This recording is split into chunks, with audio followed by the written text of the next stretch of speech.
గుండె దడతో పాటు ఈ 4 లక్షణాలు ఉంటే ప్రమాదకరం. ప్రశాంతంగా కూర్చున్న సమయంలో ఒక్కసారిగా గుండె దడ పెరగటం ఇది గుండె జబ్బుకి ప్రథమ లక్షణం. గుండె స్పందన ఇష్టానుసారంగా కొట్టుకోవడం, కొద్దిసేపు వేగంగా కొద్దిసేపు నెమ్మదిగా కొట్టుకోవడం, గుండె దడతో పాటు ఛాతీలో కూడా నొప్పి రావడం, ఇవన్నీ కూడా డేంజర్ లక్షణాలు. గుండె దడతో కళ్ళు తిరిగి పడిపోవడం, ఈ లక్షణాలు ఉంటే మీరు ప్రమాదంలో ఉన్నట్టుగానే గుర్తించాలి.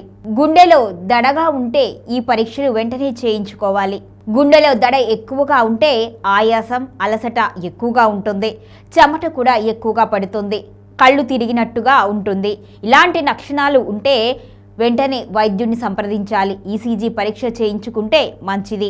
అయితే ఈసీజీ పరీక్ష ఎప్పుడు చేయించుకోవాలి అంటే ఇటువంటి లక్షణాలు ఉన్నప్పుడే చేయించుకుంటే ఖచ్చితమైన రిజల్ట్ వస్తుంది. కొన్ని సందర్భాల్లో ఈ గుండె దడ వచ్చి పోతూ ఉంటుంది, నిరంతరం ఉండదు. అలాంటి సమయంలో అంబ్యులేటరీ ఈసీజీ పరీక్ష చేయిస్తారు.